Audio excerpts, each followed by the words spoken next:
एक छोटे से गांव में दो बहन रहती थी। वे दोनों हमेशा एक दूसरे से लड़ती रहती थी। वे दोनों इतना ज़्यादा लड़ती थी कि उनके घर वाले भी उनके झगड़ों से परेशान हो जाते थे, चाहे वह रात के समय खाना का टाइम हो या फिर वह सुबह का टाइम हो। वे दोनों जहाँ भी एक साथ होती थी वहाँ पर लड़ाइयाँ ही लड़ाइयाँ करती थी। जब चिंकी अपनी माँ से बात करती थी तो पिंकी उसके बातों पर गुस्सा हो जाती थी और फिर ऐसे ही करते करते बातों बातों में उन दोनों के बीच झगड़े होने लगते थे। उनके माता और पिता उनके झगड़ों को देखकर बिल्कुल भी परेशान हो गए थे और वे दोनों हमेशा सोचते थे कि इनके झगड़ों का क्या सल्यूशन निकाला जाए कि ये दोनों आपस में झगड़े ना करें और अच्छे से एक दूसरे के साथ रहे। लेकिन वे दोनों मानने ही वाले नहीं थी।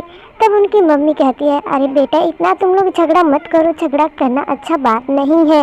और फिर वे खाने के बाद जब अपने बिस्तर पर जाती हैं वहाँ पर भी लड़ाइयाँ करने लगती हैं।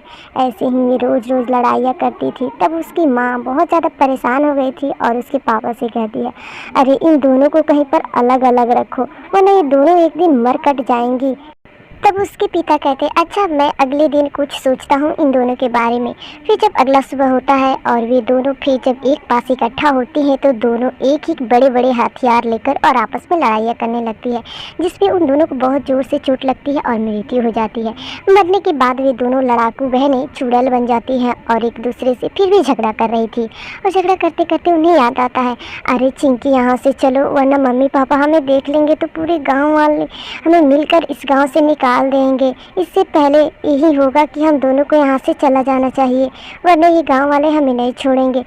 और फिर उसके बाद वे दोनों लड़ाकू बहनें तेजी से घर से निकलती हैं और जंगल की तरफ भागने लगती हैं वरना लोग उन्हें नहीं छोड़ते।